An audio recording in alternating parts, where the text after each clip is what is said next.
All right, welcome back to the MovieBabble Quarantine Edition podcast.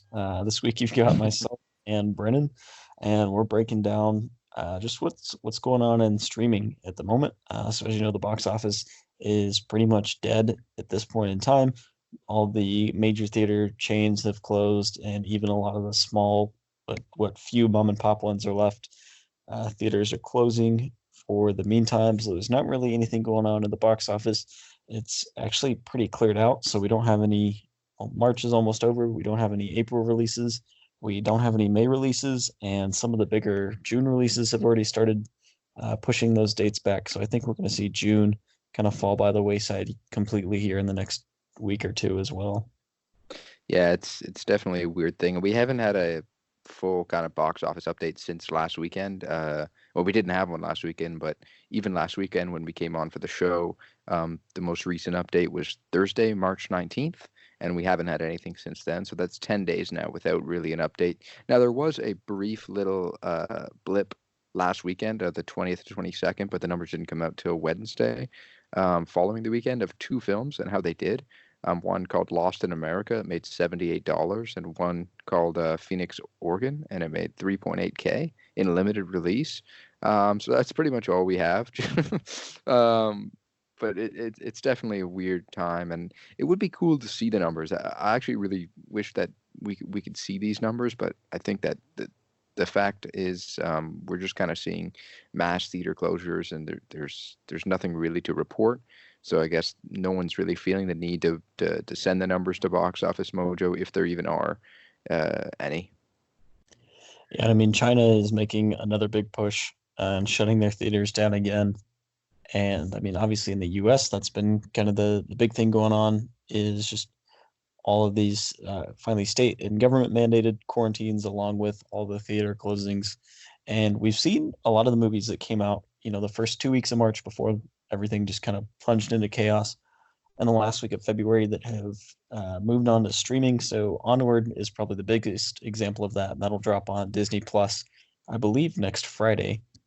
And then after that, we had, The Invisible Man went to streaming, Emma, Bloodshot, a lot of these movies that had just released in the past few weeks, but they are taking a little bit of a different approach. So for the most part, you can't really rent these movies that you would at the normal price. They're all listed at about $19.99, just to try and recoup some of that box office loss, because they came at a time where it was too late to pull the plug, and so they just kind of landed with a flop. And you can definitely see the studios trying to recover some of their money and take advantage of the millions of people that are now at home looking for something to do.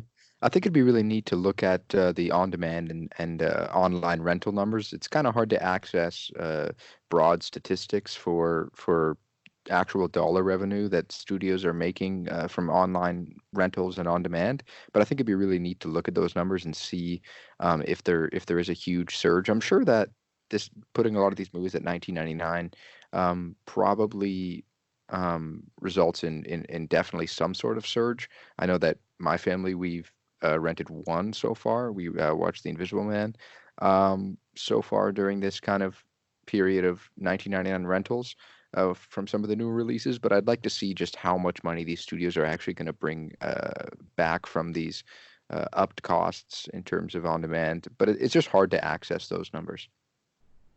Yeah, and I feel like the movies that are going to benefit from this the most are the ones that were already doing pretty well to begin with, that already had strong word of mouth and strong turnout. So I think we'll see that with Onward a little bit, just because it is Pixar, it is Disney, and then they're going to drop it on Disney Plus within a week. So it's going to be in a lot more homes than, say, The Invisible Man or The Way Back might be.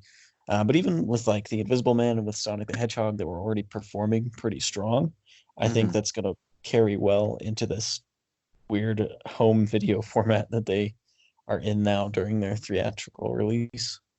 Yeah, no, 100% I agree. I think that obviously movies that are kind of going through a pretty good period are probably going to do a little bit better at home. I mean, Invisible Man was just an absolute hit at the box office, and I think that word of mouth in general is probably going to help its at-home numbers. Whereas kind of looking on the flip side, movies like Bloodshot or The Hunt, I don't know if they were able to garner that much attention before everything sort of shut down that they would do as well at home. But it would be neat to look at those numbers if we could bring up something like that. Yeah, and see, here's the thing that bothers me about The Hunt is that it was it was scheduled for release last September, and then they pushed it back because they felt it was a little insensitive with some of the gun violence problems we have here in the States. And so they pushed it back to this February, and they kept advertising it as the most talked about movie of the year. Hasn't even come out yet. It's the slogan before the trailers, but I don't know who was talking about it. And that just really bothers me because there's no way that was even close to the most talked about movie of the year. And I think it disappeared even before all these coronavirus closures really came through. No, yeah, it didn't have a great start to begin with, but yeah, you're right. I think they tried to build off, or they tried to kind of capitalize on the hype of being kind of shut down back in September, because I remember there were a few news stories, and it hit the mainstream media for a very short blip back in September. So I guess they were just trying to drum up that. But yeah, there's definitely no factual numbers to back that claim. Yeah, it seems like they were reaching pretty hard for a movie that I don't think anybody's really going to remember for the most part. Yeah. No. Yeah, the real winners here are the already existing streaming platforms. So I think Netflix and Disney Plus are probably going to be the front runners, with HBO Max dropping here within about a month. I think we're about 6 weeks out. I think HBO could stand to really launch pretty strong for the start of their platform. But yeah, Netflix is kind of the winner right now. People have been going nuts over Tiger King, which is number one for their TV shows right now. But they have had, some strong, well, at least according to the very little information they give out, some strong original content plays in the past couple weeks. So we're going to break down, or at least list out their top 10 movies in the US. So it starts with Uncorked, which is a Netflix original, at the number one spot, followed by The Platform, number two.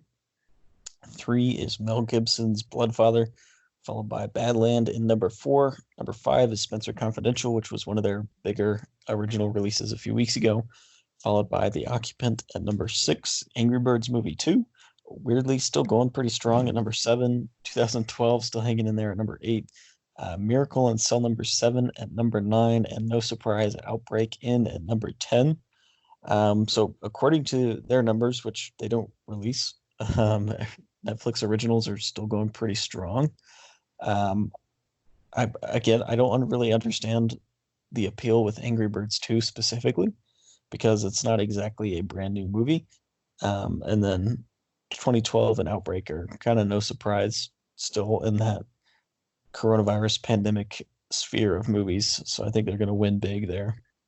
Yeah, and just looking at numbers here in Canada, pretty much everything overlaps with you guys in terms of Netflix originals. The Platform, Uncorked, Spencer Confidential, all those movies are on ours as well.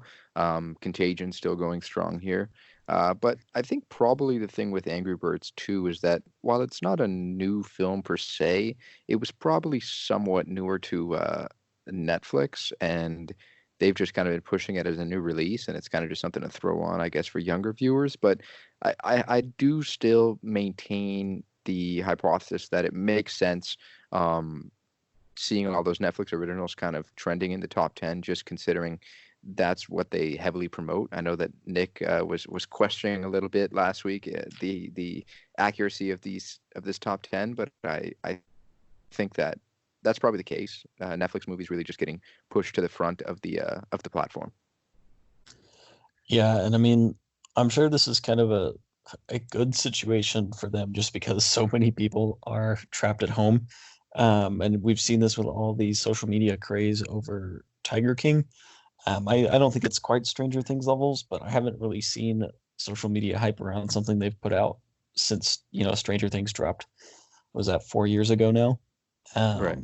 But it's just literally everybody I know has been watching this show. They've been talking about it. Netflix is kind of the only movie winner at the moment. Yeah, it's odd. And I think personally, looking at Netflix, I don't know how much better they could do. I mean, I feel like Netflix is a very common it's a very common, obviously streaming service. It's the most used in the world, or at least in North America and the Western world. But I'm very curious to see if other streaming services that aren't quite as big per se, Hulu. I mean, obviously huge, but not at Netflix level, like Hulu, Amazon Prime, stuff like that. I'm curious to see if those see a great growth in memberships during this period of self isolation, as well as Disney Plus, which obviously had a great boom at the beginning. But I think that there's a great opportunity for them to grow, and I think throwing Onward out onto Disney Plus is probably just a solid way to try to bring in a few more subscriptions. But yeah, I'd like to see numbers when this is all done, however long that may be. I'd like to see numbers of just how much some of these streaming services have boomed, other than Netflix, because I feel like they've probably reached pretty close to where a ceiling would be in North America, at least. Yeah, and I think part of it too is Netflix has always been really guarded about their numbers, and even Disney Plus is as well. They just kind of throw out subscriber numbers to try and scare Netflix a little bit. So I don't know if we'll ever really get to track that progress as much as we'd like to, but I guarantee, and I'm sure it's happening pretty much with all the streaming platforms that Netflix is seeing just massive boosts, if not with new subscribers, like you said, as they're kind of at their cap, but at least how much usage is going on. Hmm. Now that you've got literally everybody in the family at home, just trying to kill out the days. Yeah, no, for sure. And I think obviously there's going to be some changes with how we watch Netflix. I don't know if this has happened in the States, but has bandwidth been reduced at all in the US? Like I Not that know. I've seen so far. I know Okay. I was using Netflix the other day, Hmm. and it seemed a little less than HD. But that could have just been there were too many people using it in my own house, so Yeah. I'm not really sure exactly what the case is with that. Yeah, because I know just because of the usage and the high influx of people on the streaming service across the world. I know in Europe they try to cut down a little bit on the quality. Now, this is something that I think is starting to happen in Canada very soon, so I would expect it to follow suit in the U.S. But there is obviously a way to just put it back to normal. I think that it's just they're going to change the default, and then you can potentially adjust it from there. But it's kind of funny to see just how many people are going to be jumping on these streaming services over the next few months. Yeah, and I mean we're only at the beginning of it, so it's only going to get bigger and bigger. No, for sure, definitely, and I'm sure there are a lot of people. I think this could be a good thing too. You might have some people that are exploring and maybe discovering movies that they've never seen before, and maybe we'll get some more cinephiles out of that. Hopefully. So moving on from Netflix, because there aren't any new releases for us to go out to the theater and see, we're gonna go ahead and talk about some of what we've been streaming or watching on our own. So we'll just go down a list of three movies. So I know for me, I jumped on board the Criterion Channel because if I'm going to be stuck at home, I can at least expand my film vocabulary a little bit, and dive into a lot of the eras and just styles of filmmaking that I'm not very familiar with. So of course, the first two out of the three things I watched on that service were definitely not cinema at all.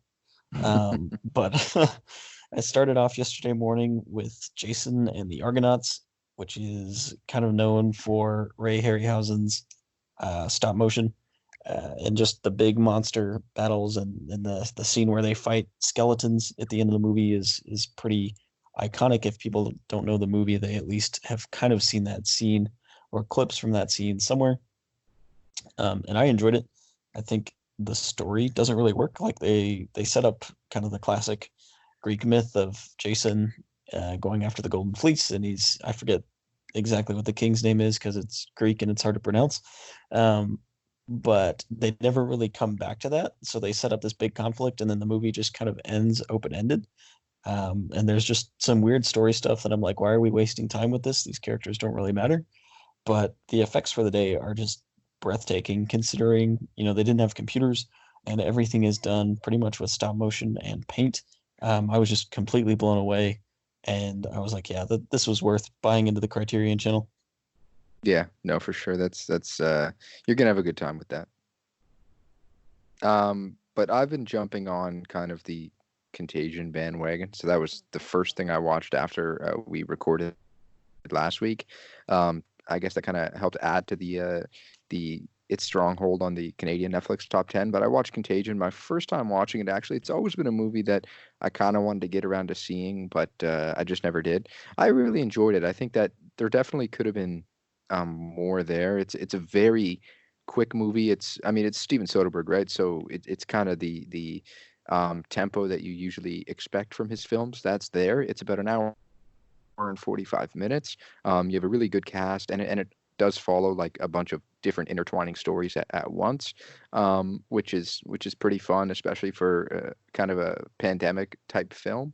But I think that this film definitely could have been meatier. But no, I enjoyed Contagion. I think it's a film that is enjoyable, and especially just given the times, it's creepy to watch, but it's also somewhat interesting.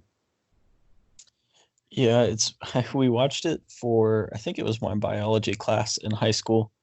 That was about 8 years ago, so I can't remember the last time I've seen it. But it's definitely it feels appropriate for the time being, and I think that's why we've seen that and movies like it, like Outbreak, really spike in the past couple days, past couple weeks.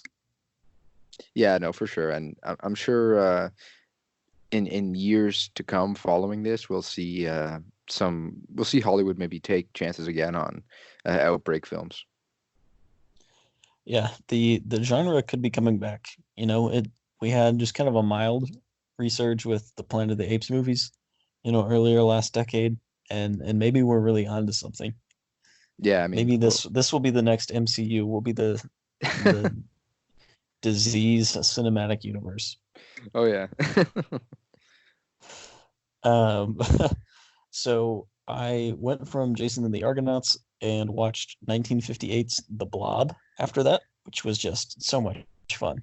Like I don't think I've ever enjoyed a movie I knew nothing about more. It's so campy and like it's made on an indie budget with Steve McQueen is in it, so you did have a somewhat nameworthy actor, though I don't think it was very big at the time.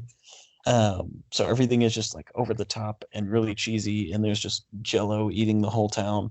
But it was wonderful. I wish I could have seen it at a drive-in at midnight, because I feel like you really need the atmosphere to be able to appreciate it enough. But for what it was, and just sitting it, eating my dinner, and watching it at home, I'm in love with it. It was so much fun. Oh, that's fantastic. Um, yeah, I remember seeing your Letterboxd. I think you gave it a pretty good star rating there. Interesting title, interesting premise. It sounds so like 1950s too.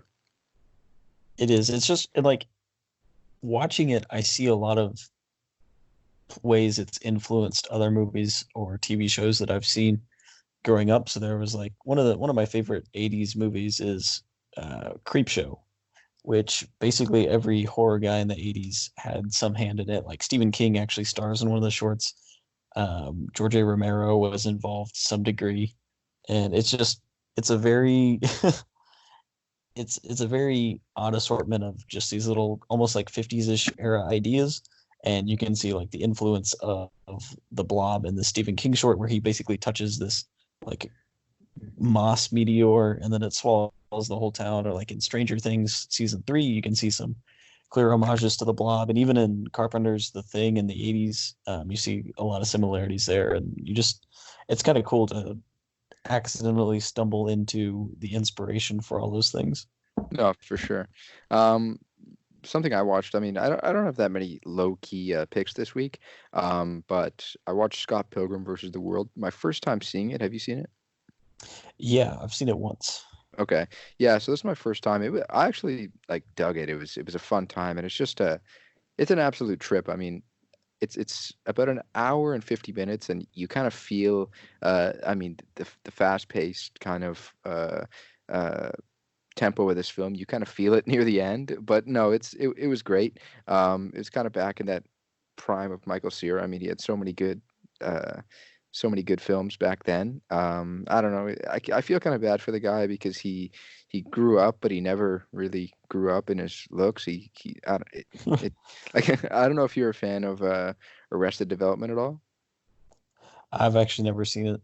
Okay, I haven't watched all of it, but my girlfriend was a fan, so I watched a few episodes here and there, and it's just funny because they came back after like a little over 10 years, and like back when 10 years ago, 10 to 15 years ago, even when Michael Cera was kind of going through that super bad era.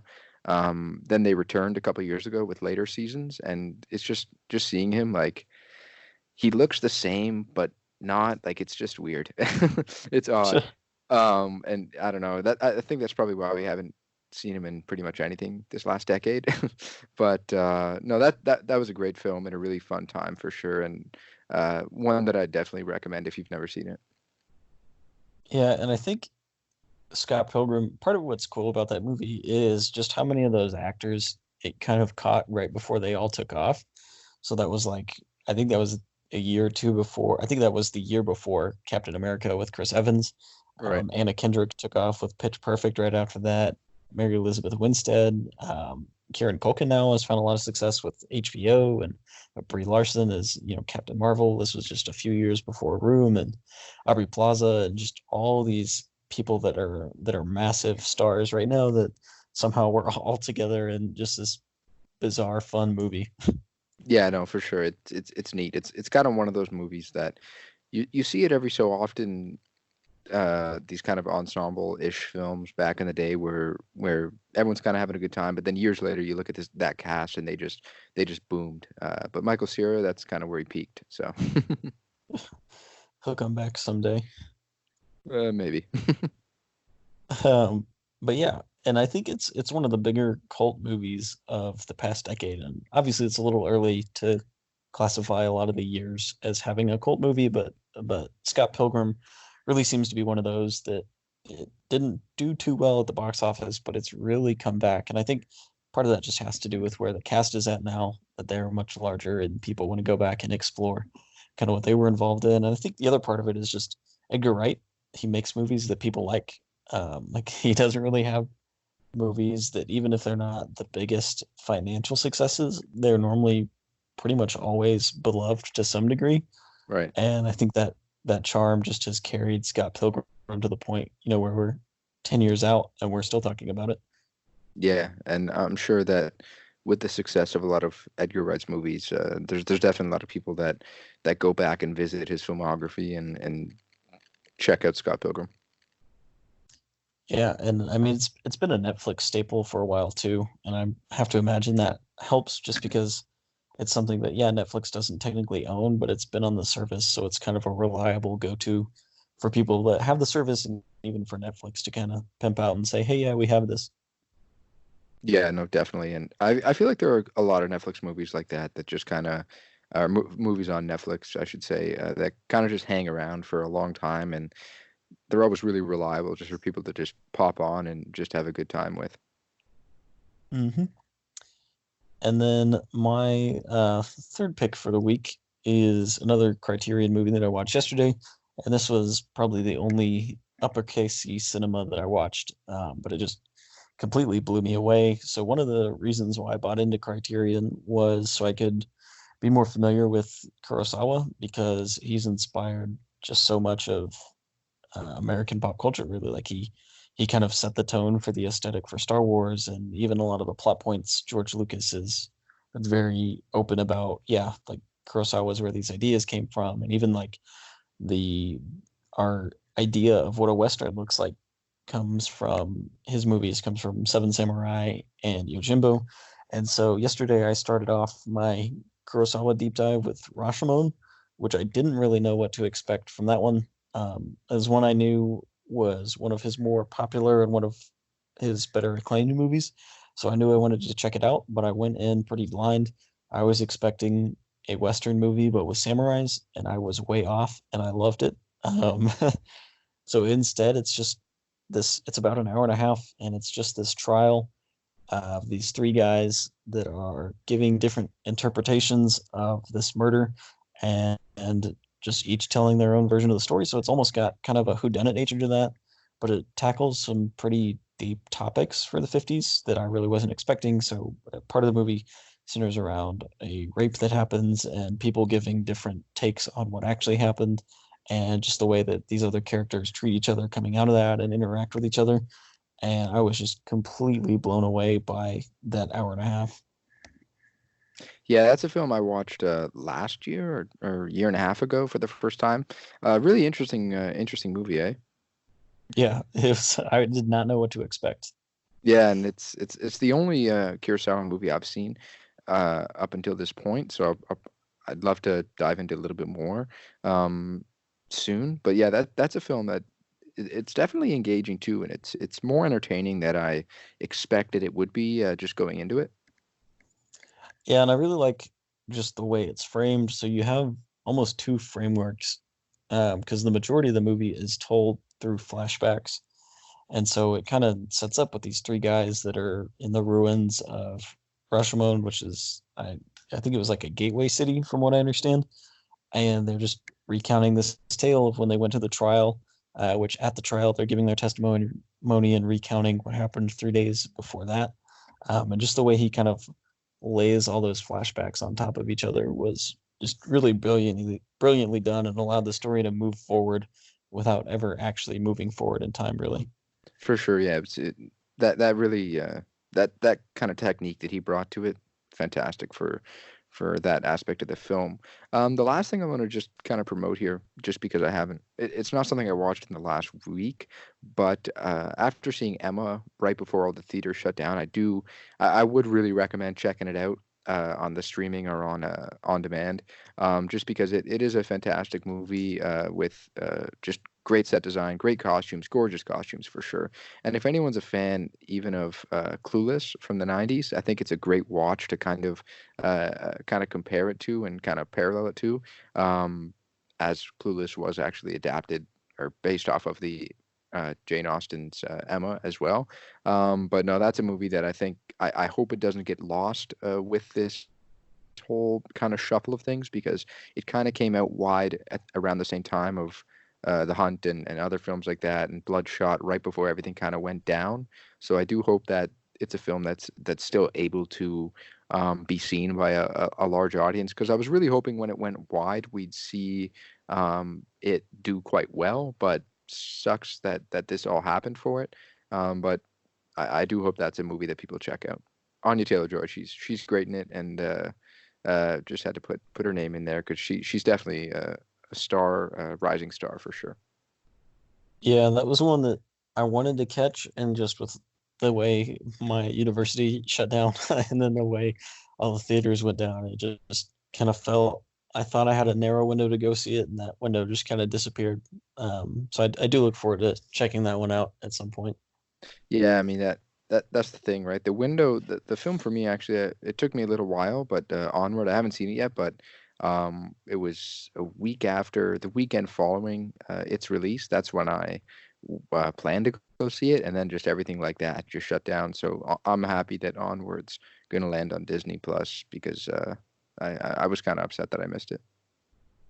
Yeah, I was able to get into a showing of Onward the night before they announced that everything was closed. So I snuck my way into that one just Yeah, barely. good. But I Uh, missed out on Bloodshot and Emma, and so I'd like to catch up on those at some point.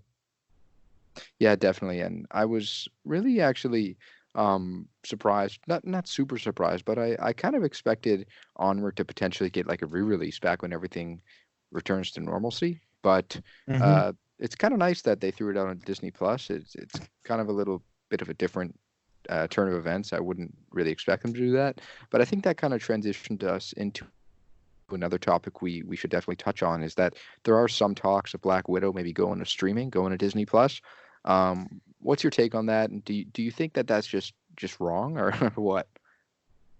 I mean, I would prefer not to, because I think, especially with kind of a blockbuster like that, I think just in general, any movie is better on the big screen. That's what they're made for, and that's where they should be viewed, at least for the first time. But I kind of would understand, just because the MCU is so big and doesn't really show any signs of slowing down, if they put it on streaming just so they could keep Eternals in the same window and just kind of not trip over themselves, but just keep the ball rolling with movies, because we've already got, I think we're back to 3 MCU movies a year next year and the year after that. And so I could see them not wanting to push things back and kind of crowd themselves out of the market too much. But, I really don't know if that's the best way to go, because this is such a big movie, and because, according to Scarlett Johansson, elevates the genre. So I don't know if it's the proper respect to pay for genre elevation, but it's also not my decision. So I'm going to watch it either way. Yeah, no, I agree. I think that this is a movie that should kind of, I really do hope it comes out in theaters, just because I feel like it'd be so weird to see a movie of this kind of stature, in terms of just it being a major blockbuster, get dropped on streaming. I think that's a bad route to go for movies in general. I was nervous. Initially, there were rumors about even Wonder Woman 1984 getting dropped on streaming. However, apparently those were squashed, and Warner Bros. Said that they never had that in mind, and instead they just moved it from June to August. But with Black Widow, I think that it had I think, May 4th release date. Depending on how long this goes, maybe Disney will want to put it out, just because, as you said, they want to keep the ball rolling for the MCU. They don't want to set back things too much, but I would really just hope for it to come out in theaters. Yeah, and I think the biggest thing we're looking at is just the longer this cinema hiatus goes, I guess you can call it, and the more movies that get pushed back, we're going to start to see a lot of really crowded just weeks and months here at the end of this year or beginning of next year. And depending on how long this goes, we'll see some empty months in the next year and a half, where the movies that are in production to be released then won't be ready on time. So I think it's just a very weird time to be making or watching movies, just because everything is so scattered. And I think we're going to see some of these bigger tent poles like the Eternals and not Spectre, No Time to Die, little drop within really like a week and a half of each other. And I think we'll see a lot of these movies kind of, they'll make money because people want to go see them, but they won't really have the legs that the studios originally intended them to have. Yeah, and I do want to talk about a few other things just as it pertains to this, because I think what we're seeing, obviously, now the Batman was even delayed. The release of the Batman, they don't have a new date set yet, but that's interesting because that's a 2021 film. Initially supposed to come out in July 2021. I think what would be best for them is to push it to maybe an October slot, make it like Joker, because that was just an absolute roaring success in 2021, or sorry, in last year in October. So I'd like to see maybe the Batman take that October slot in 2021. But I mean, that it sucks because this ripple effect isn't just for movies this year, but as you said, production for movies 1 year, 2 years from now. It sucks. And I do think that we will see crowded months, but I do want to pose a quick question. I don't know if I said it last week, but do you think that it would be smart, maybe not for some of the smaller films or awards, more prestige films that are going for the Oscars potentially, but most of the films that are coming out around now to, say, July, August, some of the more big blockbusters, do you think it'd be smart for the big studios to just push absolutely everything back a year, 2020 to 2021? If you're coming out 2021, you're moved to 2022. What type of ramifications do you think that would have? Do you think that would work well, or do you think that there's too many logistics issues there? I think it could work to a certain degree. The main issue would be the need for content, I would say, is even bigger right now. So there's a market that these studios still want to tap into. And part of it is we don't really know when this is going to end, but when it's going to end, we have people that haven't been in the movie theater in 3, hopefully not 6 months, but that haven't been in the movie theater in so long. And so I think there's going to be a big spike just in whatever can be the first movie to be released around that time. So I think that's why we're seeing some of these things be pushed back incrementally. So we did see like Furious Fast 9, whatever Furious 9 movie it is.